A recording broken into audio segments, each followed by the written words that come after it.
The Anaheim Ducks made their second selection in this year's first round. Nathan Gaucher is the pick.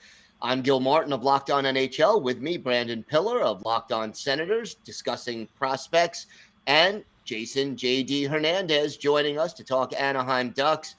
JD, your thoughts about this pick?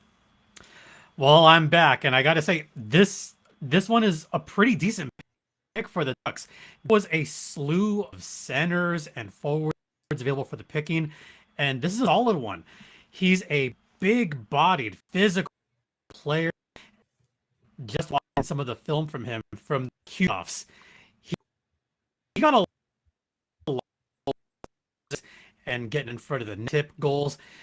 It kind of reminds me a little bit, Brandon. Does he remind you a slight bit of Mason McTavish in his physicality and his bullying in front of players and getting in front of goalies and screening and getting those tip goals? He really does, and I was going to talk to you about this. Like, you start looking at the Anaheim Ducks center depth, and you got Trevor Zegras as your skilled number one guy, Mason McTavish as your second line center, a powerful guy that can also put the puck in the back of the net.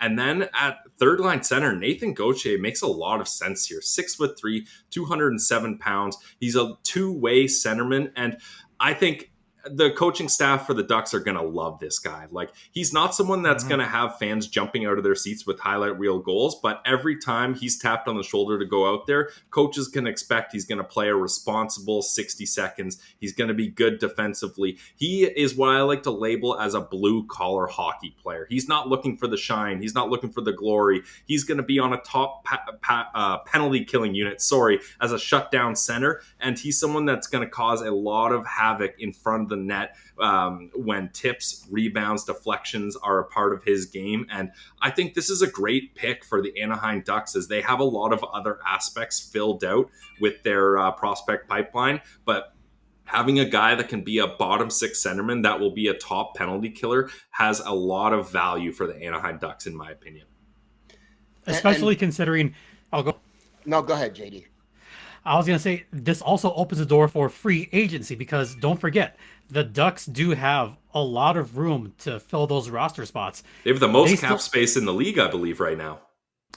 Second most cap space in the league, and they can certainly use it. They need to spend about $20 million to get to the cap floor. So they can make a couple of 1 year, 2 year, and see where the Ducks can go as far as free agency, as far as maybe a sign and trade. Who knows?